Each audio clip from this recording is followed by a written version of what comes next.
ہم اس لیے بلوچ نوجوان اور بلوچ بچوں سے پیار کرتے ہیں۔ میرے دوستوں، میرے بھائیوں، میں پاکستان کی حکومت سے کہنا چاہتا ہوں، خاص کر عمران خان صاحب سے، جنہوں نے وعدہ کیا تھا، آپ لوگوں کو بھی یاد ہوگا کہ میں نے تو دھرنا دیا، اور میری حکومت میں جس نے بھی دھرنا دیا میں اس کو کھانا بھی دوں گا، میں اس کو پانی بھی دوں گا۔ لیکن میں پوچھنا چاہتا ہوں کہ کھانا اور پینا تو بعد کی بات ہے، اس نے، ان کے گورنر نے، ان کے وزیر اعلیٰ نے، ان کے کسی صدر نے یہاں آنا بھی گوارا نہیں کیا، اور شک کے نگاہوں سے دیکھتے ہیں۔ میں یقین کے ساتھ کہہ سکتا ہوں کہ برا وقت آئے گا، یہ حکمران بھاگ جائیں گے اور یہ لوگ اپنی دھرتی کا حفاظت کریں گے۔ میں انصاف کے ساتھ کھڑا ہوں، میں حق کے ساتھ کھڑا ہوں، میں سچ کے ساتھ کھڑا ہوں، اور یہی مطالبہ کرنے آیا ہوں کہ جو لوگ یہ سوچتے ہیں کہ یہ بلوچ ڈرنے والے ہیں، یہ بھاگنے والے ہیں، یہ اپنا کام چھوڑنے والے ہیں، نہیں نہیں، ایسا نہیں ہے۔ ان کو سننا پڑے گا اور ان کے مطالبات کو منظور کرنا پڑے گا۔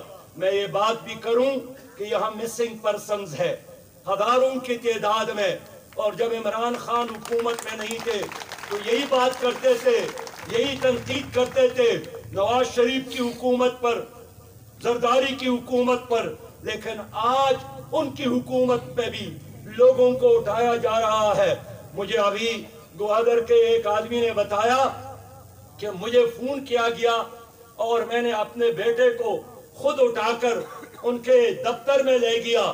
ایسا آدمی جس کا اپنا بھانجا شہید ہوا تھا، اور اگلے دن ان کو پتہ چلا کہ ان کے بیٹے پر FIR درج کی گئی، اور اس میں لکھا گیا ہے کہ مجھے تربت میں پکڑا گیا، گرنیٹ کے ساتھ پکڑا گیا۔ یہ جھوٹ، یہ دھوکہ، یہ ظلم اب نہیں چلنا چاہیے، یہ کھیل بند ہونا چاہیے۔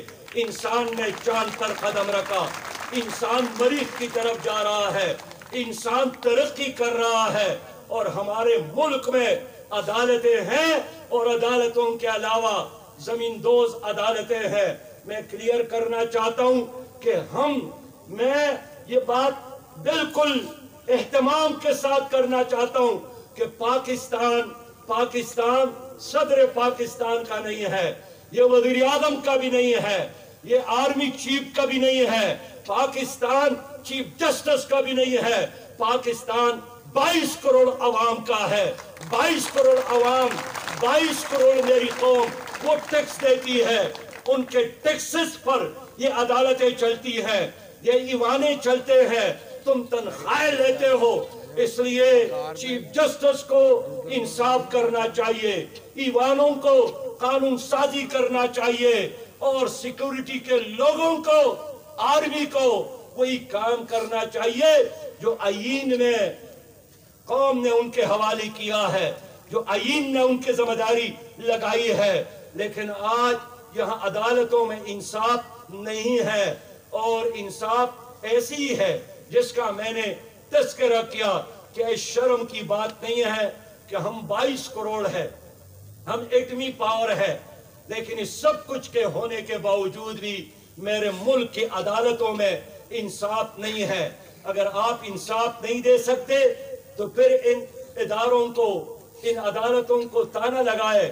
قبائلی نظام کے تحت لوگ اپنے فیصلے پھر خود ہی کریں گے، لیکن یہ نہیں چل سکتا کہ عدالت بھی ہے اور عدالت کے ماوراء یہاں فیصلے بھی ہوتے ہیں۔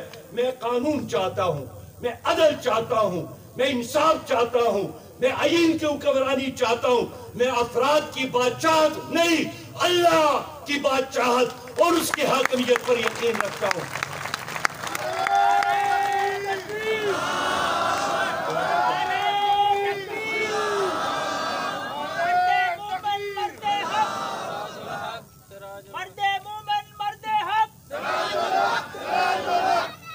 میرے بھائیوں، آج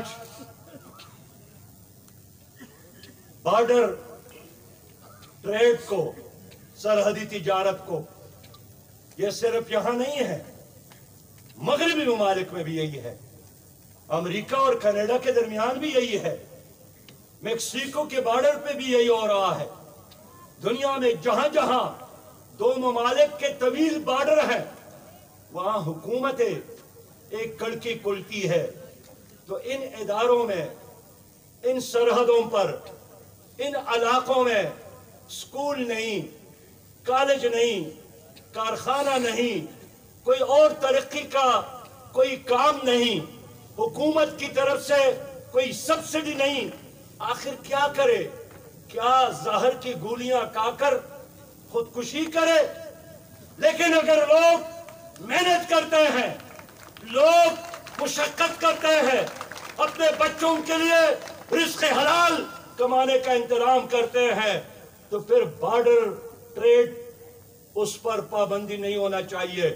اور پابندی کیا ہے؟ کہتے ہیں پابندی نہیں ہے، عام آدمی کے لیے پابندی ہے۔ سرکاری لوگ وہی کام کرتے ہیں جن کے خلاف یہ خود پروپیگنڈا کرتے ہیں۔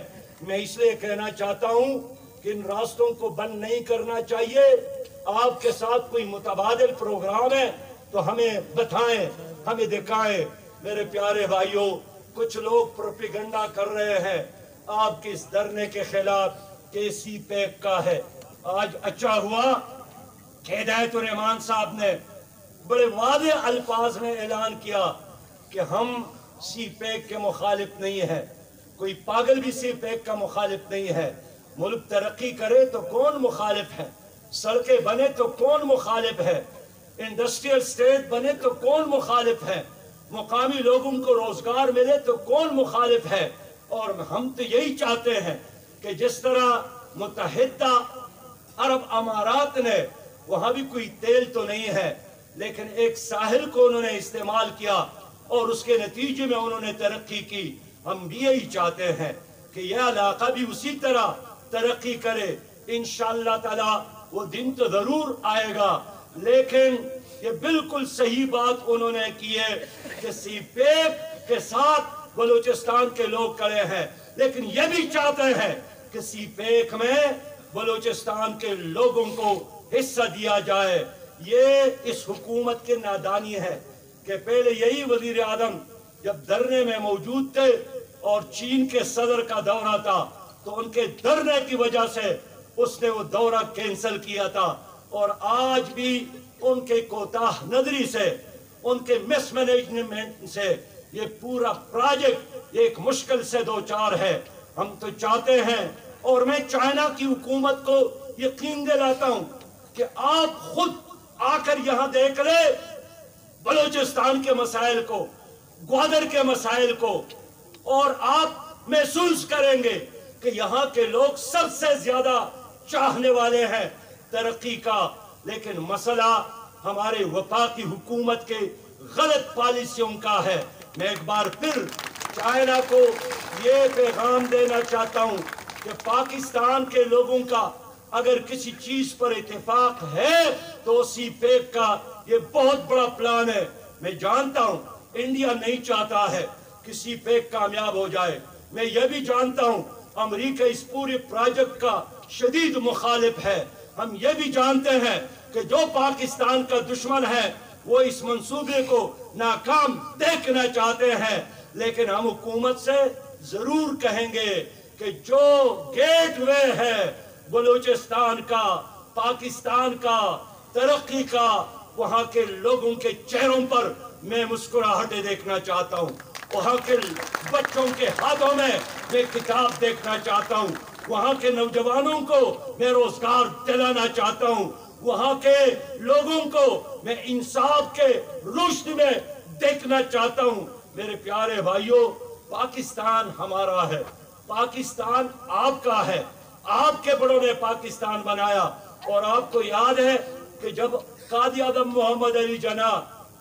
تحریک پاکستان میں تقریریں کرتے تھے انگریزی میں کرتے تھے، لوگ نہیں سمجھتے تھے انگریزی کو، لیکن قائد اعظم کے ایک بات پر لوگ عاشق ہو گئے، یقین کر گئے کہ جب وہ انگریزی میں تقریر کرتے کرتے یہ بات کرتے کہ پاکستان کا مطلب کیا، لا الہ الا اللہ، لوگوں نے لا الہ الا اللہ کا ساتھ دیا، لوگوں نے اس کلمے پر ایمان لایا تھا، ان کا یہی ایمان اور یقین تھا کہ پاکستان بنے گا یہ خلافت کا مرکز، یہ اسلام کی حکومت، مدینہ کی اسلامی ریاست۔